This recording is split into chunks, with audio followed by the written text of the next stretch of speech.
YouTube family, what's good? What's good? Hey, talk with me for a little bit.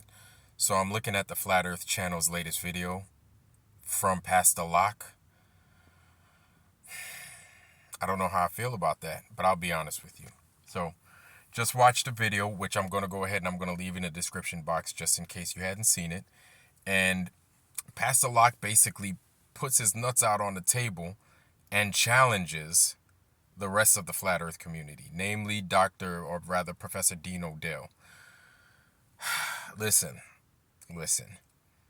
I'm not necessarily concerned about whether he wins the debate or not, because if he does debate, which I'm hoping he does, because I think some lessons need to be learned over here. But if he does debate, he's going to lose. What I'm more concerned about is the aftermath. What's going to happen afterwards, right? What are we going to see afterwards? Is he going to change his tune because of him losing? And he's talking about presenting verses from the Bible, one verse from the Bible out of hundreds, countless verses that we continue to find basically supporting God's flat earth, God's true flat and level plain earth, the earth totally immobile, right? So, I mean, I wonder what he's going to present, this one thing that he claims he's going to present versus countless evidence. On top of that, he plans on bringing a physicist, and we've got mountains upon mountains of evidence. Plus, we now all these pilots are starting to come out. So once he loses the debate, I'm concerned about how he's going to handle it. Plus, what is his flock that's sitting there cheering for him? What are they going to say? Because now he's presenting a $30,000 prize to if he can be proven incorrect or not. Which now I'm sitting there wondering, where did he get that money? Who does he work for? Where is he making this money? That's his congregation's money. So you're willing to bet your congregation's money after which you're going to lose, right? You're not going to, which I'm not trying to discourage you or discourage Pastor Locke from taking this debate. But once he loses that $30,000, not only does he lose the debate, but he loses something of physical substance. He loses that money that these guys are passing off to him in donations every weekend. So you just wasted their money to prove the flat earth community right. And now what? See, here's the thing, right? Here's the thing. It's leadership. Leadership can be a good thing, and leadership can be a dangerous and difficult thing. When you start allowing your ego to get the best of you, to get the best of your mind, to get the best of your words, you run the risk of being wrong. You run the risk of making a fool of yourself, and you run the risk of losing a lot of credibility. You run the risk of losing a lot of credibility. Now, I would imagine that Pastor Locke has spent a long, long time studying the Bible, and he spent a long, long time building up his congregation, right? Especially to be flaunting around $30,000 and risking that much money just to prove a point, which to me, I really don't think it's worth it. If anything, I think, Pastor, that you should spend a little bit more time reading the scriptures, right?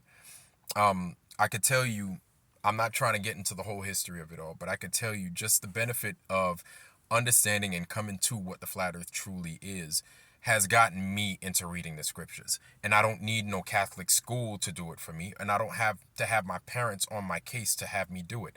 I do it just because I feel I need the knowledge. I need that education. Like, I crave it. I wake up every morning and I can't wait to get through the. You should feel something. I'm sitting there talking about it. So I comb through it. I go through it every day.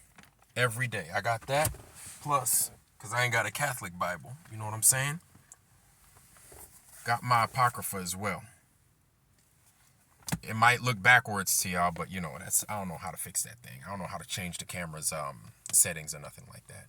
But I mean, I go through these things every day just because I'm searching. I'm looking. I'm trying to figure out, either prove me wrong or just continue to gain knowledge as to what this earth truly is, right?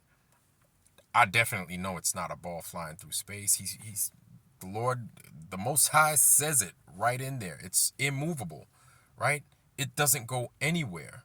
He says what the firmament is. He says what the stars are. He says what the sun and the moon are and why they're there to serve us. Like he says it plain and clear. I don't understand what this pastor's not understanding from the scriptures that he claims to read, right? That he claims to know oh so well. And I'm just worried because now once he loses the confidence of his congregation, then what? Me, I see the flat earth community winning this debate, yes. But at the same time, what does that do to the rest of his flock? And what does that do to the shepherd of that congregation, right? I don't know. I think it's an egotistical move to take $30,000 and then just flaunt it like that and just foolishly present that even if you were to win the debate, even let's say you win that debate, you're now putting at risk $30,000 that could have gone to homeless people, that could have gone to disabled vets, that could go to a few families that actually need that money. But instead, you want to present $30,000 all because you're an ego driven man that wants to prove a point. That more than likely, if you want to use the Bible as defense, to defend the truth, let the truth be your defense. Let's use these words and then we're going to use them against you. You will lose this debate and then you will lose $30,000. You're going to have to be a man and you're going to have to present that money and lose that money. Is it really worth it?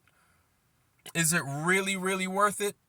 And once you lose that money, you're going to lose so much confidence. So many people are going to lose confidence in you. And you can't get that back. That's their blood, sweat, and tears. A lot of those people over there just giving you this money because they believe in your words. They believe in you. Unfortunately, they're listening to you, and a lot of them haven't. I could tell those people that are listening to you, they haven't done their due diligence. If they did, they would have gotten up and they probably would have left. I'm sure some of them have, but then you have enough to make all that racket and noise, which I'm not mad. I'm not mad about that. I'm more worried.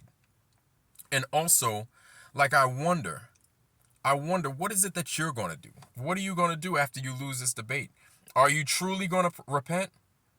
Are you going to apologize to all those people that you claim are foolish? Are you going to apologize to your son who seems to have his wits about him? But of course he's not going to fully challenge his dad unless he continues to challenge you because he sees the light for what it is. When you see the truth, you can't unsee the truth. When you see the truth, you can't. It kind of reminds me of this movie that I saw with Chevy Chase, right? I think it might have been Fletch Part 1 or Part 2, I forget which one.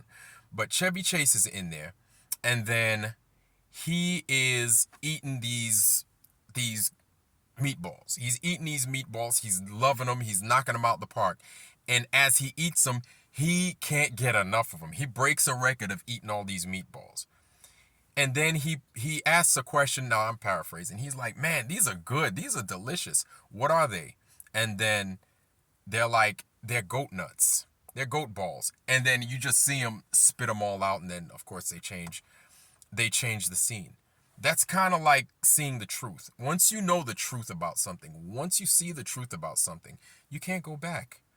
There's no way that you can cope. You can go back once you're presented with the truth. But aside from potentially losing this money very soon, which I imagine you will, um, I think if you're true to your word, if you will apologize and you do repent, I think it'll make you a better person at the end of the day. I truly and sincerely believe that you will be better because of this. I think you need this because at 145, I highly recommend you guys go to 145 of this video that I'm going to go ahead and send you, right? That I'm going to have in the description box. Go to 145 and listen to what he says.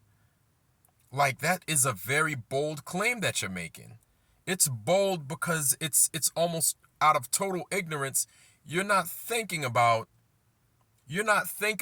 or rather, you're not understanding. You truly don't understand because of your lack of knowledge. What does Hosea 4:6 say? Hosea 4:6, my people die because they don't know, because of their lack of knowledge.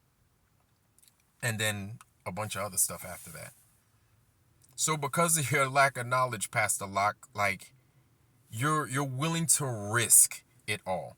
But as I said before, I think you stand a lot more to gain because you're gonna be educated. This is education can be very tough, right? Schooling can be a very hard thing sometimes, especially especially when you put your ego out there to sail your ship for you, right?